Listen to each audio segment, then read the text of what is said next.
आप छोड़िए सर, आप छोड़िए।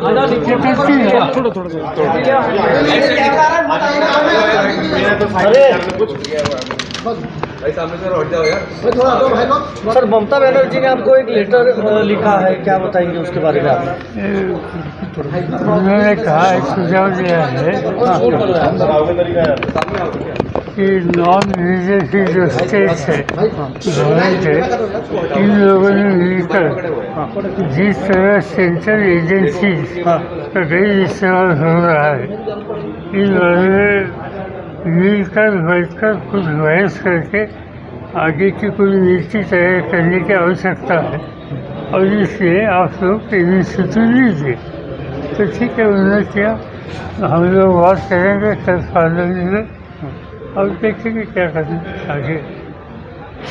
सर, अनिल देशमुख के घर पे 110 बार छापे मारे गए। पवार साहब, कश्मीर फाइल्स पर भी आप अंदर बोल रहे थे। देश में एक विवाद का मुद्दा बना हुआ है, डिबेट इस पे हो रही है, आप कैसे देखते हैं इसको? एक तरीके से और सीधा कहना है कि जो कुछ हुआ उस समय वीपी सिंह हुकूमत में थी। भारतीय जनता पार्टी का वीपी सिंह के सरकार को समर्थन मुफ्ती मोहम्मद होम मिनिस्टर थे। वहाँ गवर्नर कौन थे ये सबको मालूम है। और इससे आज जो इशू बनाने के लिए कोशिश जो हो रही है, इसकी जिम्मेदारी वो नज़रअंदाज कर नहीं सकते। और जो कुछ हुआ वो देश के लिए अच्छा नहीं हुआ। इन लोगों को वहाँ से यहाँ आना पड़ा, ये अच्छा बात नहीं थी, मगर इससे जो हो गया वो भूल कर जैसी समाज में एकता कैसे फायदा हो जाएगी, इस पर ध्यान देने की आवश्यकता है।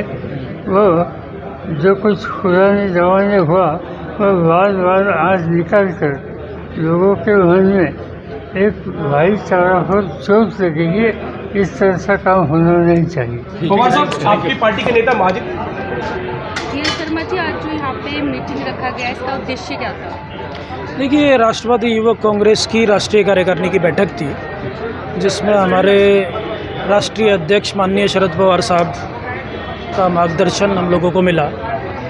और जिस तरीके से अभी हाल ही में चुनाव हुए, उसके रिजल्ट को देखते हुए और देश की बदलती स्थिति को देखते हुए युवाओं की अब क्या जिम्मेवारी रहनी चाहिए।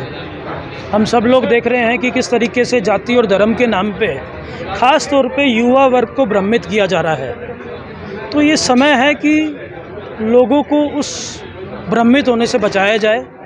युवाएं, जो पढ़ा लिखा युवा है, वो मूलभूत मुद्दों से भ्रमित होकर भावनात्मक मुद्दों में फंसता जा रहा है। तो राष्ट्रवादी युवक कांग्रेस की जिम्मेवारी है कि देश में नफरत कम हो, भाईचारा बढ़े आपस में। जिस प्रकार से फिल्में निकल रही है, जिस तरीके से इसका प्रचार प्रसार हो रहा है, ये बहुत ही एक चिंताजनक विषय है। राष्ट्रवादी युवक कांग्रेस अपनी पूरी जिम्मेवारी समझते हुए हमने अपने सभी प्रदेश अध्यक्षों को, सभी हमारे राष्ट्रीय पदाधिकारियों को, हमने आने वाले समय में क्या हमारी चुनौतियां हैं, किस तरीके से राष्ट्रवादी युवक कांग्रेस के पदाधिकारियों की क्या जिम्मेवारी रहेगी, उसके ऊपर आज मंथन हुआ, बात हुई। और पवार साहब ने भी हमारे को बहुत सारे मूल मंत्र दिए, किस तरीके से युवक कांग्रेस को आगे हमें काम करना है। तो जैसे आप कह रहे थे कि जो राइट्स हैं लेना खाली युवाओं अपने लिए ना मांगे, उसके अलावा स्त्रियों के लिए, दलितों के लिए और भी जो पिछड़े हमारा क्षेत्र वर्ग है उनके लिए। देखिए, युवा वर्ग जो है वो देश की कह लो या किसी संगठन की कह लो, वो रीढ़ की हड्डी होता है। और यूथ की जिम्मेवारी सिर्फ अपने खुद के लिए नहीं है। यूथ तो हमेशा लड़ने वाला कार्य करता है। वो महिलाओं के सम्मान के लिए भी लड़ता नज़र आता है, किसानों के लिए भी लड़ता नज़र आता है, और अपने खुद के हक के लिए। हमारा ऐसा मानना है कि आज देश में अगर सबसे बड़ा विश्वासघात, धोखा किसी के साथ हुआ है तो किसानों के बाद युवाओं के साथ हुआ है। आज घर घर में युवा बेरोजगार बैठा है, निराश है, डिप्रेशन का पेशेंट हो रहा, आत्महत्या करने पे मजबूर हो रहा है। तो आज युवाओं के लिए बात करने की बड़ी जिम्मेवारी है।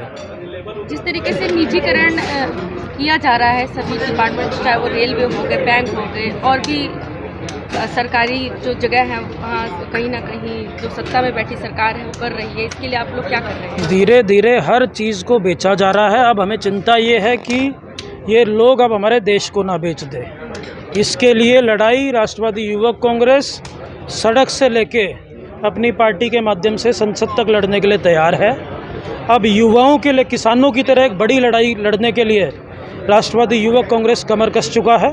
आने वाले समय में देखेंगे कि पूरे देश से नौजवान सड़कों पे उतरेगा और इस सरकार को, गूंगी बहरी सरकार को उखाड़ फेंकने का काम करेगा।